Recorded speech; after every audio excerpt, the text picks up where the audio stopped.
马哈吧，大家好，我是宝田。今天我要跟你们分享牛油果鸡蛋三明治的做法。开中小火，火内放入面包，面包两面涂上橄榄油，每一面都要煎到焦脆。面包拿出来放凉，注意不要把面包贴着盘子，不然会变软。锅内放入油，放入鸡蛋，鸡蛋煎到你们喜欢的熟度就可以了。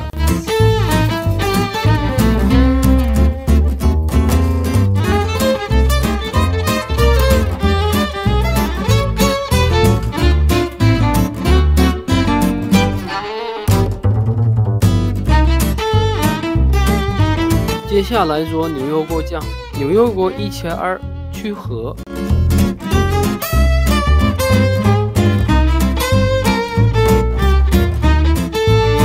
用叉子把牛油果肉捣成泥，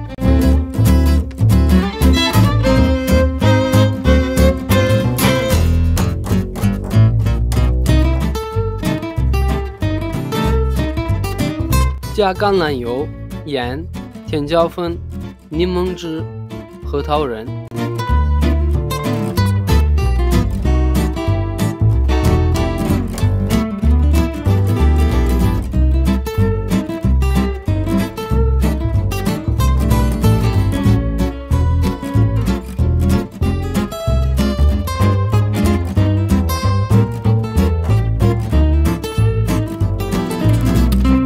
把核桃仁压碎，和牛油果酱拌匀。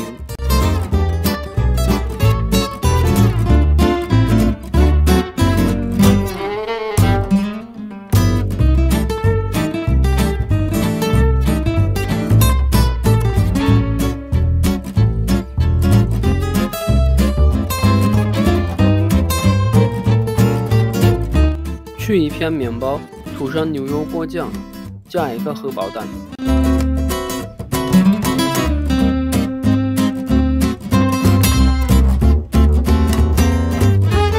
再放点芝麻菜，芝麻菜要洗干净沥干，不能有水。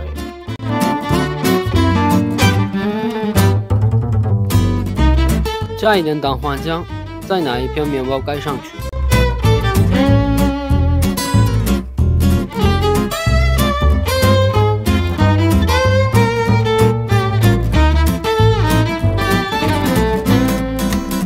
好，牛油果鸡蛋三明治就做好了。可以把荷包蛋换成烟熏三文鱼，也很好吃。阿菲托森，挺慢用。